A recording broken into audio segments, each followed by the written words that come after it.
경찰이나 소방 인력이 미리 배치함으로써 해결될 수 있었던 문제는 아니었던 것으로 4시간 동안 물끄러미 쳐다만 보고 있었냐 이거예요. 제일 먼저, 제일 마지막까지 현장을 지키셨던 분입니다. 대선 자금으로 쓰일 거라는 걸 좀 알고 계셨을까요? 경선 자금을 알고 있습니다. 불법 자금은 이런 본 일도 쓴 일도 없습니다.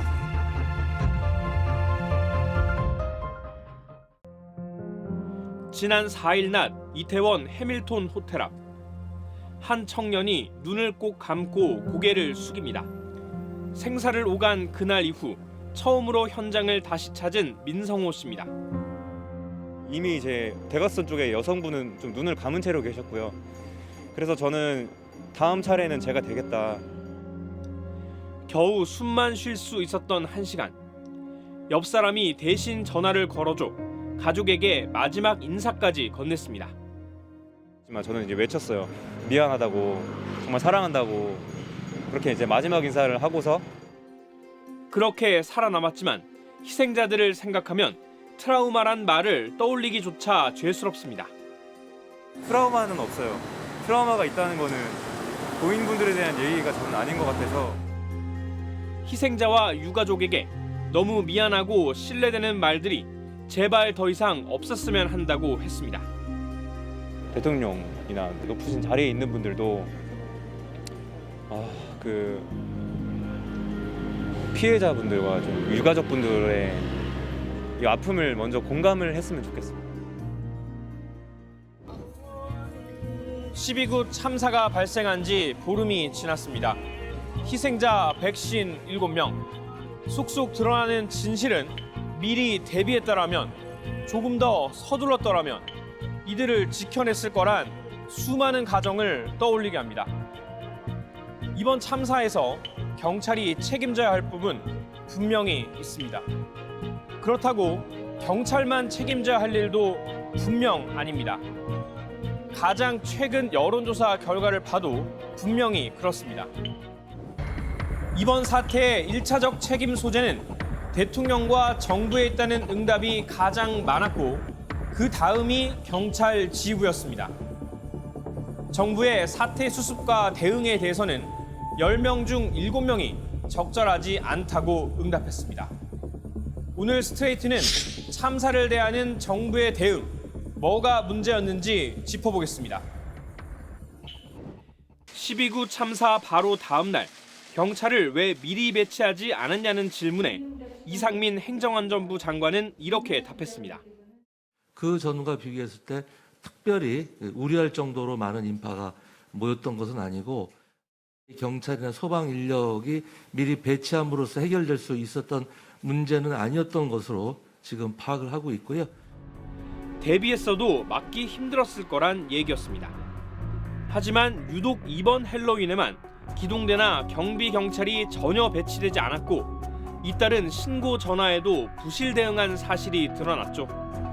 경찰의 잘못이 확인되자 이상민 장관, 이번엔 경찰과 선을 긋습니다. 행안부는 경찰청을 주의감독합니까? 안 합니까? 지휘감독 권한이 지금은 없습니다. 현재. 지휘감독 권한이 없어요? 네, 없습니다. 그런데 5달 전 발언은 좀 다릅니다. 경찰청 역시 대통령, 국무총리, 행안부 장관, 경찰청의 지휘 라인에 위치하고 있는 것입니다. 지난 7월 대우조선해양 파업된 경찰 특공대 투입을 검토하라고 경찰 지휘부에 지시한 적도 있습니다. 그러나 이상민 장관은 이번 참사에 책임을 지고 사퇴할 뜻은 없다고 밝혔습니다. 지금 사의 표명한 적은 없습니다. 주어진 현재 위치에서 제가 할 수 있는 최선을 다하겠습니다. 심지어 어젠 이렇게 말하기도 했는데요. 누군들 폼나게 사표 던지고 이 상황에서 벗어나고 싶지 않겠나. 하지만 그건 국민에 대한 도리도 고위공직자의 책임 있는 자세도 아니다. 무거운 책임 앞에서 폼을 따질 일이냐는 비판이 쇄도했습니다. 자신이 지휘감독할 권한만 있고 나는 책임이 안 진다? 그거는 권한과 책임은 일치해야 되거든요. 민주사회에선. 그 점에선 완전 틀린 말입니다. 참사를 대하는 정부의 태도도 공분을 샀습니다. 한덕수 국무총리는 외신 기자들을 만난 자리에서 비판을 자초했죠. 먼저 한 총리 뒤에 붙어있는 브리핑 제목을 보시죠. 이태원 참사가 아니라 이태원 사고라고 돼 있습니다. 영어로는 인시던트, 참사도 사고도 아닌 사건에 더 가까운 말입니다. 참고로 외신 보도에선 대부분 참사나 재난을 뜻하는 디제스터로 부르고 있습니다. 한국 정부가 외신 기자들에게 참사의 원인과 대응을 설명하는 자리, 당연히 무거운 분위기였습니다. 회견 도중 통역 장비에 문제가 생겼는데요. 이때 한 총리가 기자에게 농담을 건넵니다. 한국 정부의 책임의 시작과 끝은 어디라고 보시는지 질문했습니다. 이렇게 잘 안 들리는 것에 책임져야 할 사람의 첫 번째와 마지막 책임은 뭔가요? 그런데 농담은 여기서 끝난 게 아니었습니다. 한 일본 기자가 주최자 있는 모임에 10만 명이 모이면 어느 정도 경력을 투입하냐고 묻자 한덕수 총리가 또다시 당황스러운 분위기를 만들어버렸습니다. If there's a World Series between New York Yankees and Boston Red Sox, we should mobilize a lot of police. No? 저희가 만난 한 외신 기자는 매우 실망스럽고 불쾌했었다고 말했습니다. It's the wrong time, it's the wrong place to make this kind of joke, and I think it was very disappointing and very distasteful to make this kind of joke during such a sensitive time. 굳이 사고라고 규정한 정부의 의도 역시 일관했습니다. I think when they use the word incident, I think they're downplaying the severity of what happened. 국정감사장에 나온 대통령실 관계자들의 태도도 비슷했습니다. 김은혜 홍보수석과 강승규 시민사회 수석은 국정감사장에서 소리내 웃다 지적을 받았습니다.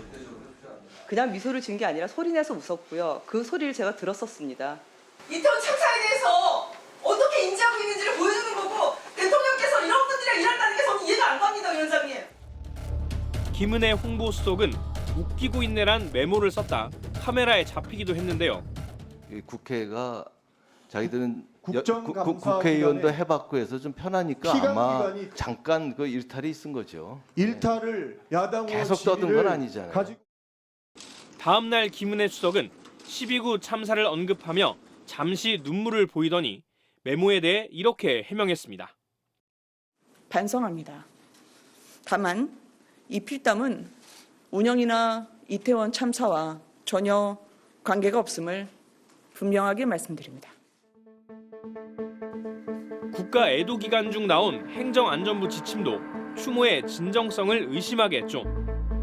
참사가 아니라 사고, 희생자가 아니라 사망자로 쓰라고 공식 지침을 내렸기 때문입니다. 그래서 지자체마다 설치된 분향소의 명칭, 이태원 사고 사망자 합동 분향소가 됐습니다. 이태원 사고입니까? 이태원 참사입니까? 네, 거의 참사 수준의 사고라고 생각합니다. 네, 이태원 참사 사망자입니까? 희생자입니까? 사망자라고도 할 수 있고 희생자라고도 할 수 있습니다. 영정 사진과 위패도 분향소에 놓지 못하게 했습니다. 검은색 근조 리본도 글자가 안 보이게 달라는 이해할 수 없는 지시도 공문으로 내려왔는데요. 그러니까 갑자기 그걸 달라고 해서 직원들이 다 좀 이상하다고 많이 생각을 했어요. 무슨 기준이 있는 것도 아니고 갑자기 이렇게 시키는 게. 박희영 용산구청장은 참사 전 할 수 있는 건 다 했다며 책임론에 선을 그었습니다. 저희는 전략적인 준비를 다 해왔고요. 구청에서 할 수 있는 역할은 다 했습니다. 용산구청은 어떤 대책을 세웠을까요? 참사 당일 구청 당직자는 8명 뿐이었습니다. 여기에 박희영 구청장의 거짓말까지 드러났습니다. 참사 초기엔 저녁 8시 반쯤 순찰을 했다고 말했는데 실제로는 귀갓길이었던 게 나중에 CCTV로 확인됐죠. 특히 참사 직후엔 굳이 축제가 아니라 현상이라고 규정해 책임을 회피하려는 태도를 보이기도 했죠. 이건 축제가 아닙니다. 축제면 행사의 내용이나 주최 측이 있는데 내용도 없고 그냥 할로윈 데이에 모이는 일종의 어떤 하나의 그런 현상이라고 봐야 되겠죠. 박 구청장뿐만 아닙니다. 정부도 주체가 없는 행사라 매뉴얼이 없어서 어쩔 수 없었다는 말을 여러 차례 반복했습니다.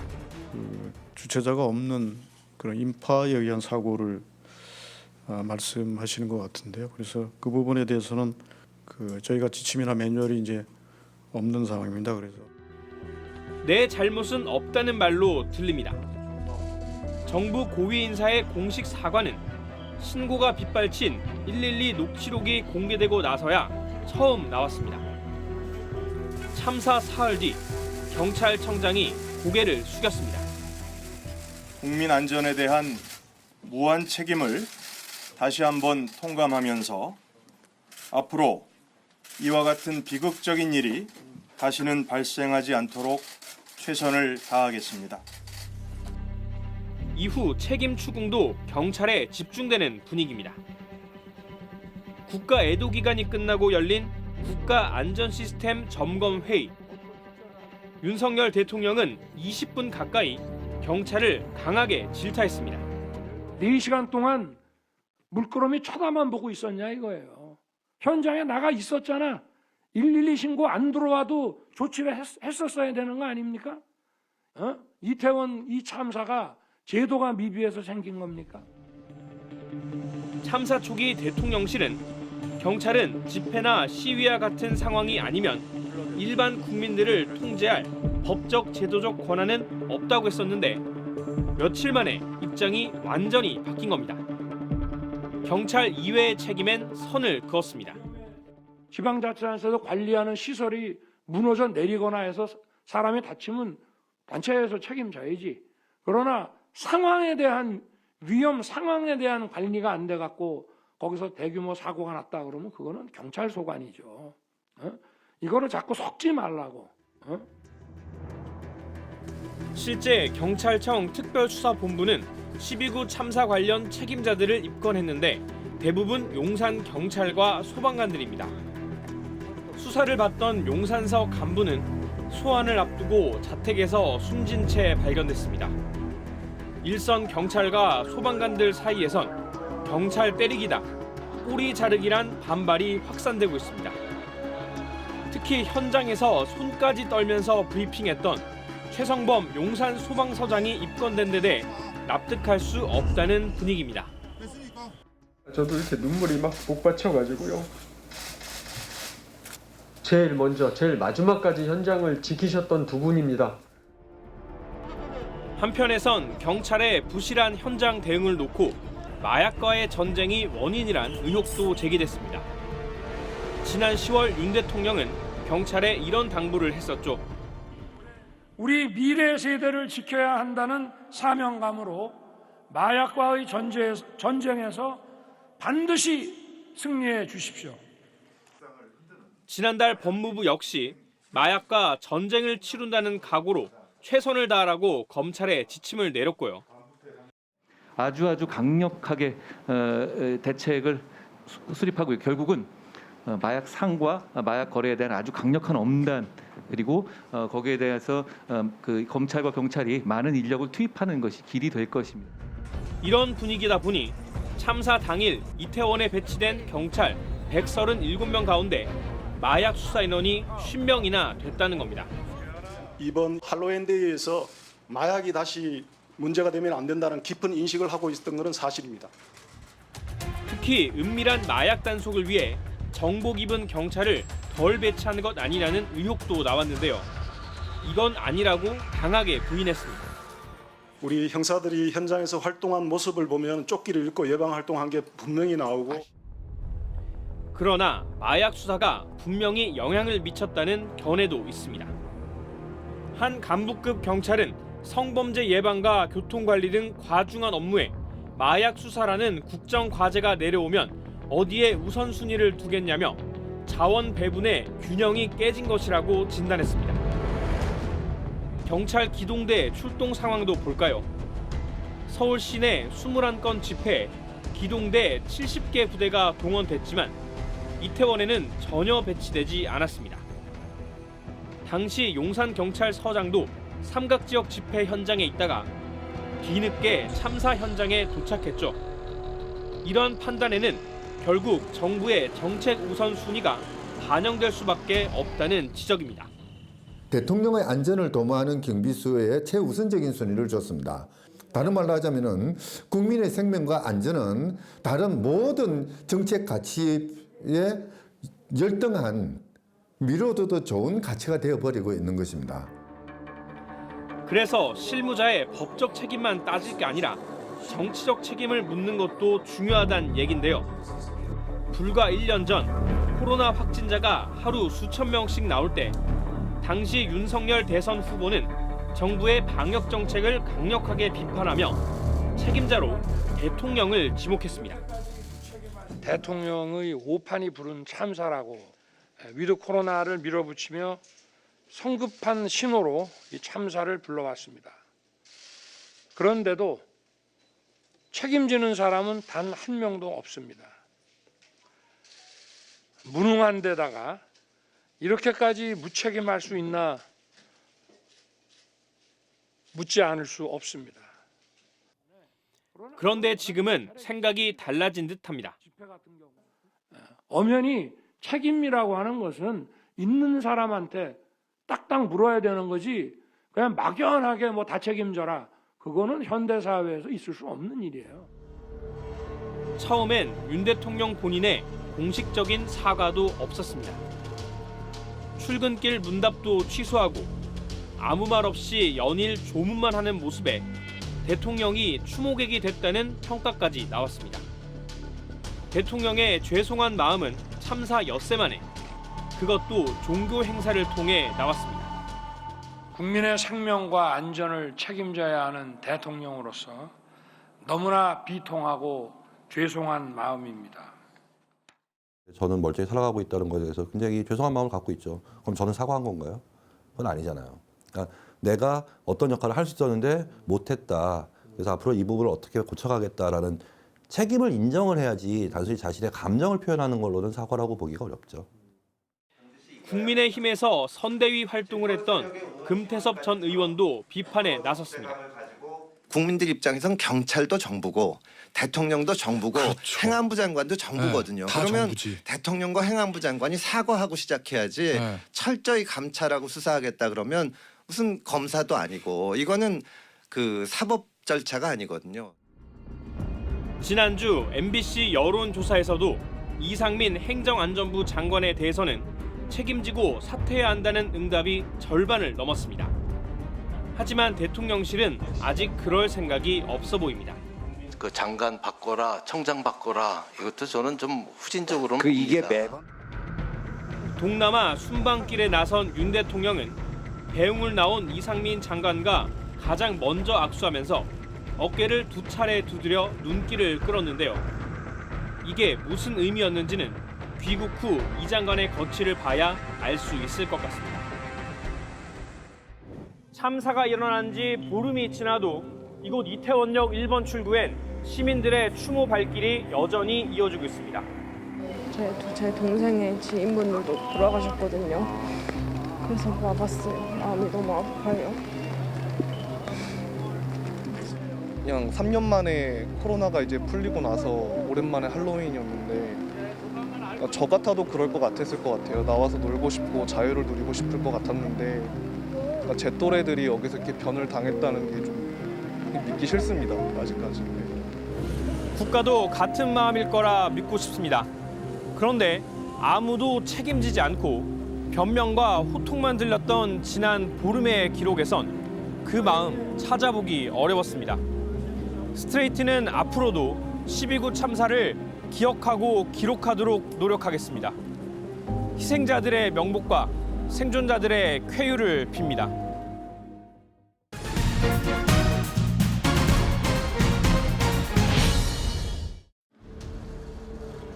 더불어민주당 이재명 대표의 측근인 김용 민주연구원 부원장. 지난 8일 검찰은 그를 구속 상태로 재판에 넘겼습니다. 수억 원의 불법 정치 자금을 받은 혐의입니다. 시기는 이 대표가 대선 예비 후보였던 작년 4월과 6월이라고 합니다. 검찰이 쓴 공소장에는 이 돈이 대선 경선 자금이라고 적혔습니다. 혐의를 내내 부인해온 김 부원장은 검찰의 창작 소설을 절필시키겠다며 거듭 반발했는데요. 하지만 수사는 전방위로 확산되고 있습니다. 김 부원장을 기소한 지 하루 만에 검찰은 이 대표의 또 다른 측근인 정진상 정무조정실장의 집과 사무실 등을 압수수색했습니다. 2013년부터 총 1억 4천만 원의 뇌물을 받았다는 등의 혐의입니다. 법원이 기각하긴 했지만 검찰은 정 실장에 대한 체포영장까지 청구했는데요. 이처럼 수사가 급물살을 타자 그간 말을 아껴온 이재명 대표는 작심한 듯 반격했습니다. 검찰의 창작 완성도가 매우 낮은 것 같습니다. 검찰이 훌륭한 소설가가 되기는 쉽지 않겠습니다. 정진상 실장과 김용 부원장, 이재명 대표의 오랜 측근으로 통합니다. 이 대표의 성남시장과 경기지사 시절, 또 대선 캠프 등에서 요직을 맡아 보좌한 사람들인데요. 이들 두 사람에게 검은 돈을 줬다고 검찰이 의심하는 인물. 바로 작년 이맘때 대선판을 달궜던 대장동 개발 특혜 의혹 사건의 핵심, 유동규 전 성남도시개발공사 기획본부장입니다. 한동안 잠잠하다 싶었던 대장동 사건 수사가 다시 속도를 내며 이재명 대표를 겨냥하고 있습니다. 검찰은 김용 부원장이 대선 자금 명목으로 모두 6억 원을 받았다고 합니다. 작년 4월 1억 원을 수수했고 2달 뒤 3억 원과 2억 원씩을 더 받았다는 건데요. 검찰이 파악했다는 돈의 흐름, 자세히 볼까요? 돈을 만든 사람은 대장동 민간 사업자인 남욱 변호사입니다. 그는 측근인 이모 씨를 통해 돈을 정민용 변호사에게 전달했다고 검찰에 진술한 걸로 알려졌는데요. 정 변호사는 남욱 변호사의 추천으로 성남도시개발공사에 입사한 뒤 유동규 전 본부장과 함께 유원홀딩스란 회사를 차린 인물입니다. 정 변호사는 넘겨받은 돈을 다시 유 전 본부장에게 전달했다고 합니다.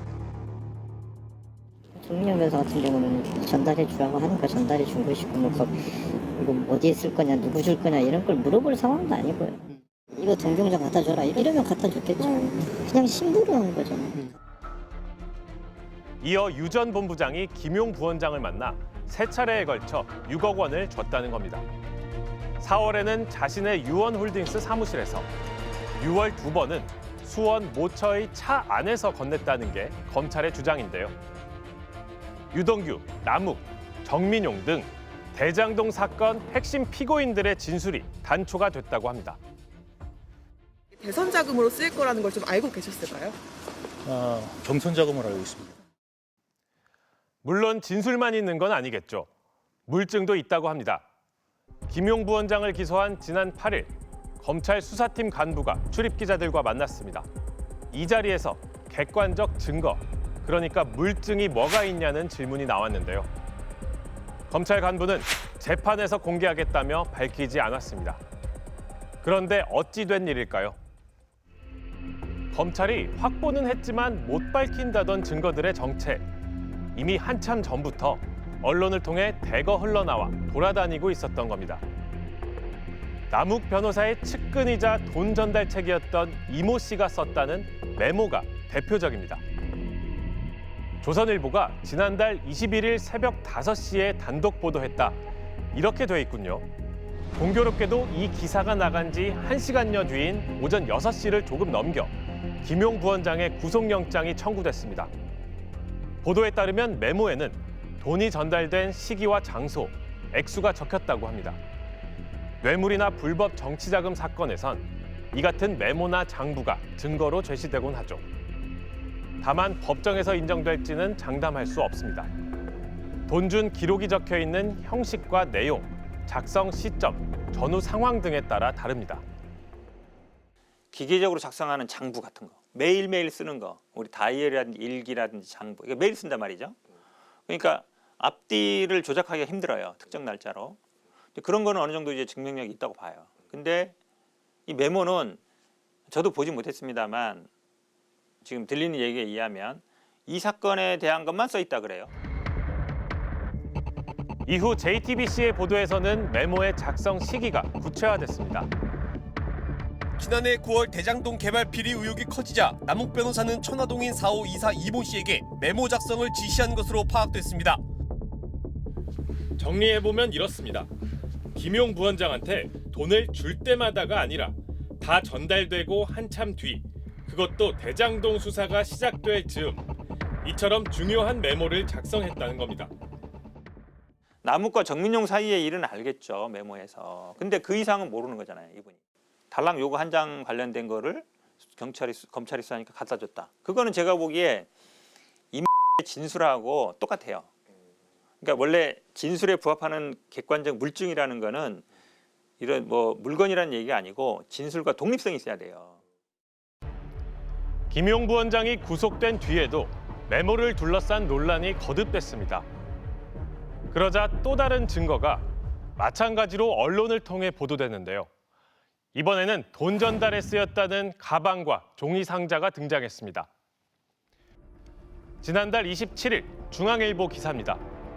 검찰이 돈가방과 종이 상자 등을 확보했다는 내용입니다. 유동규 전 본부장과 김용 부원장에게 돈이 건네질 때 사용됐다는 물건들입니다. 다만 크기나 특징, 또 어디서 어떻게 확보됐는지 등은 언급되지 않았습니다. 보도 직후 김 부원장 측은 검찰이 발견했다는 가방은 우리 쪽 가방이 아니라고 즉각 반박했고요. 민주당 역시 상식과 맞지 않는다고 비판했습니다. 그 얘기는 아니 세상에 대한민국에서 돈을 주고받는 일이 많이 있잖아요. 그럼 현금만 받고 그 현금을 둘러싼 도구를 돌려준다는 얘기는 처음 들어봐요. 하지만 검찰은 충분한 인적, 물적 증거를 확보했다며 자신감을 보였는데요. 그러면서도 구체적인 건 재판 때 설명하겠다고 했습니다. 좀 뭔가 객관적이고 뭔가 증거가 있어서 하는 거라는 걸 입증하기 위해서 얘기를 해놓고 그게 약간 비상식적이니까 나중에 얘기하겠다. 그럼 나중에 얘기하지 왜 지금 얘기해? 중앙일보는 가방과 상자 관련 첫 보도 이틀 뒤 후속 기사를 냈습니다. 먼저 검찰이 확보했다는 종이 상자. 김 부원장에게 돈을 건넬 때 사용한 게 아니라 유 전 본부장이 보유하고 있던 동일한 종류의 상자였다고 합니다. 가방 역시 유동규 전 본부장에게 돈이 갈 때 쓰였다는 건데요. 쉽게 말해 김용 부원장에게 돈을 줄 때 사용했던 도구는 아니라는 얘기입니다. 정치 고관여청이 아닌 한 기사를 분석해서 보진 않잖아요. 검사가 지금 언론을 통해서 엄프를 하는 것이 뭔가 이상하고 앞뒤가 맞지 않는다라고 비판적으로 사고하지는 않거든요. 증거 발견됐다라는 것만 눈에 띄면 그 인식에 머무는 거죠. 검찰이 거듭 밝혔듯이 앞으로 재판에서 구체적 증거들이 어떻게 공개될지 지켜보겠습니다. 그런데 증거만 문제가 아닙니다. 김용 부원장이 재판에 넘어가기 전부터 언론에는 이른바 한 줄짜리 정보들이 넘쳐났는데요.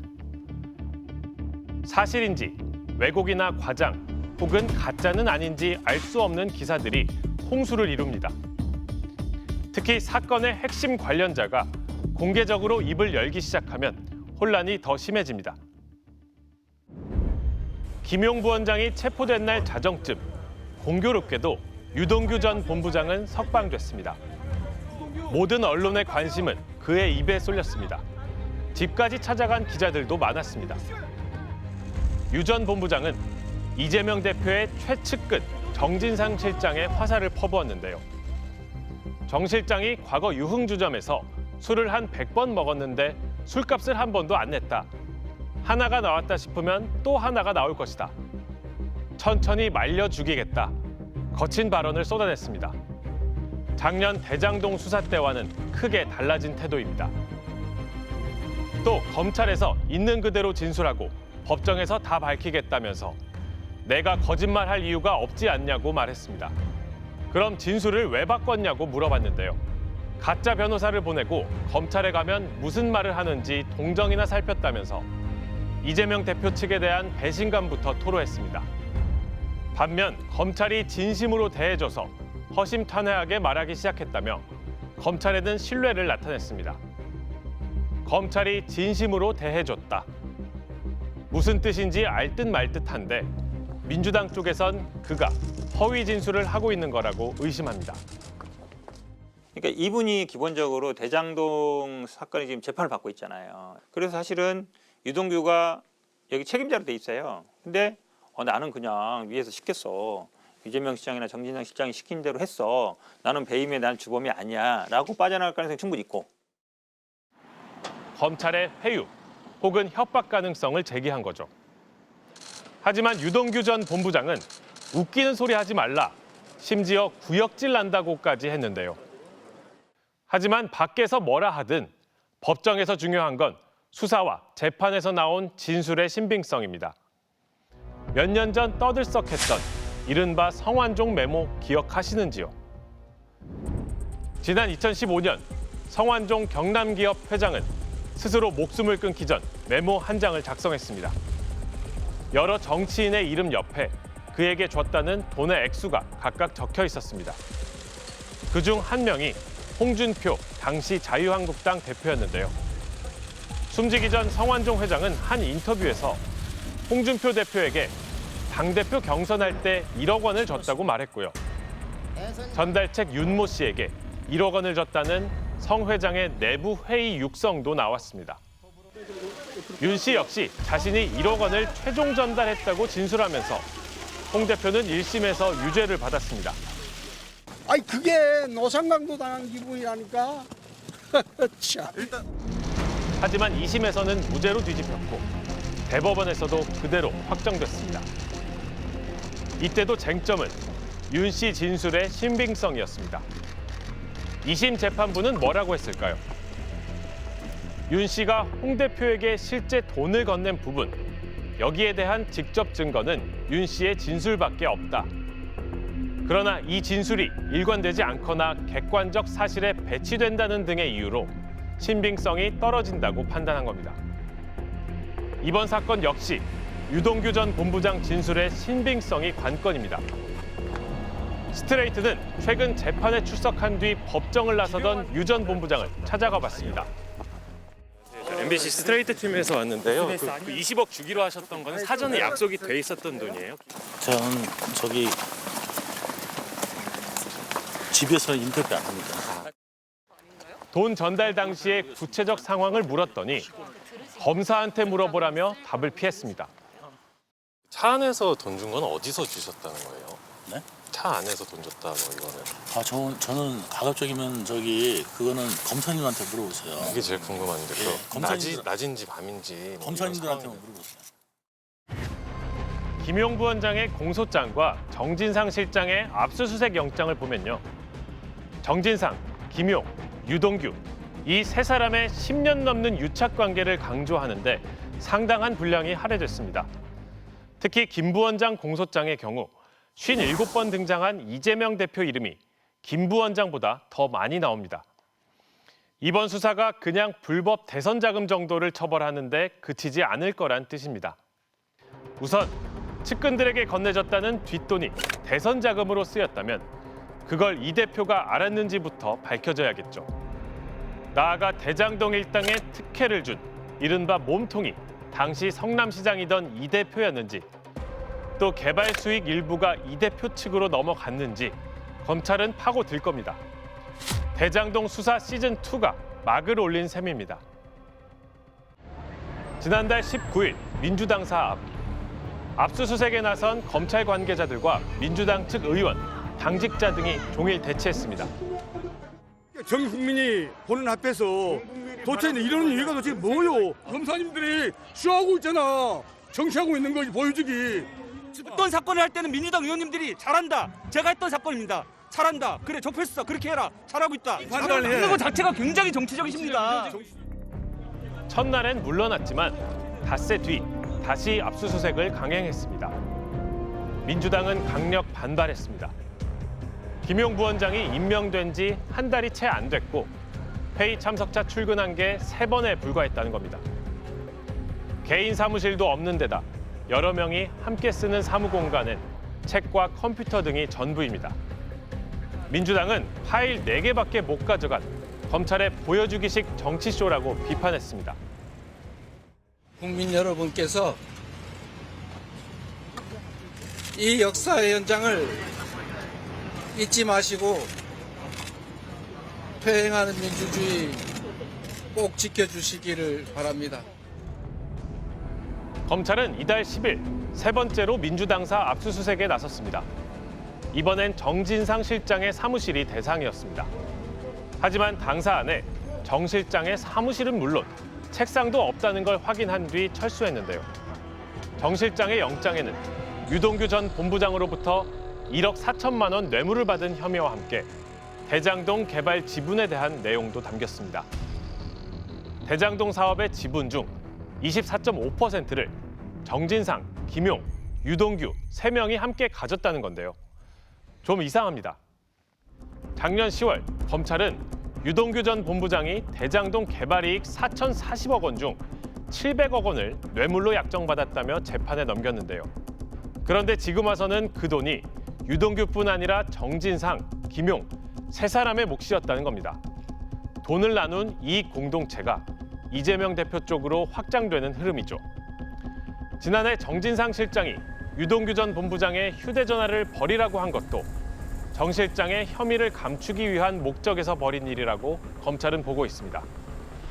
유동규 전 본부장은 아예 한 발 더 나갑니다. 700억 원 중엔 내 몫은 없다는 말까지 검찰에서 했다는 보도가 최근 나왔는데요. 현재 재판을 받고 있는 대장동 관련 배임과 뇌물 혐의에서 완전히 벗어나려 하는 걸로 보입니다. 이처럼 관련자들의 말이 바뀌면서 검찰의 수사망은 이 대표를 향해 좁혀오고 있습니다. 죄가 있으면 벌을 받는 게 당연하죠. 국회 과반 의석을 가진 제1야당 대표도 마찬가지입니다. 하지만 수사 과정에서 빚어진 보복 수사, 표적 수사 논란은 검찰로서도 부담이 아닐 수 없습니다. 더욱이 검찰은 국민적 의혹이 높은 대통령 주변 수사에 사실상 손을 놓고 있다. 이런 비판에서도 자유롭지 못하죠. 어찌됐든 검찰과 이재명 대표는 외나무다리에서 맞선 상황입니다. 이번 수사와 재판 결과에 따라 둘 중 한쪽은 치명상이 불가피할 테니 말이죠. Well, I miss those days